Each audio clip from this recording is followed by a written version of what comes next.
During this video, we'll explain what's involved in a laparoscopic inguinal hernia repair.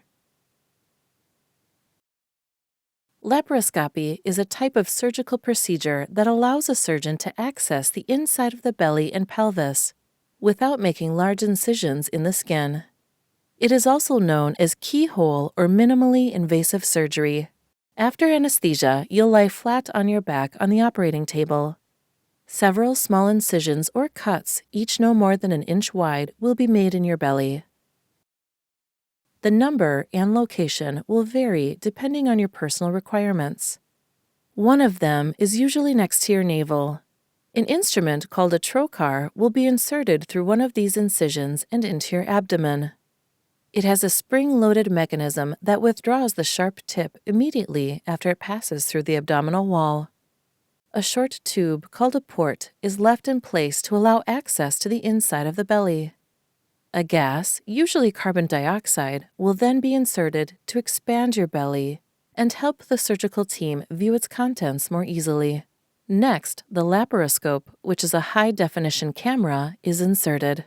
The images will be projected to a monitor for the whole team to view in real time. The inside of your abdomen is carefully examined. Then, a variable number of further ports are inserted through which a range of instruments can be passed. Instruments are used to dissect away the hernia sac and free it from the abdominal wall and any surrounding organs. Once the hernia contents are free, the weakness in the abdominal wall is reinforced with sutures or by tacking a piece of mesh over the hernia opening. This is to prevent the intestine or fat from slipping back into the opening and the hernia returning in the future. Before finishing, the surgeon will take one last look around for any bleeding or areas of damage. Once satisfied that the procedure has been completed, the instruments and ports will be removed.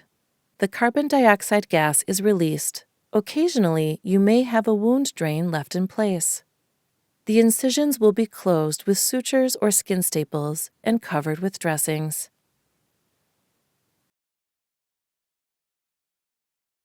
The contents of this video are a general depiction of this procedure and the risks involved. It's not necessarily accurate for your personal situation.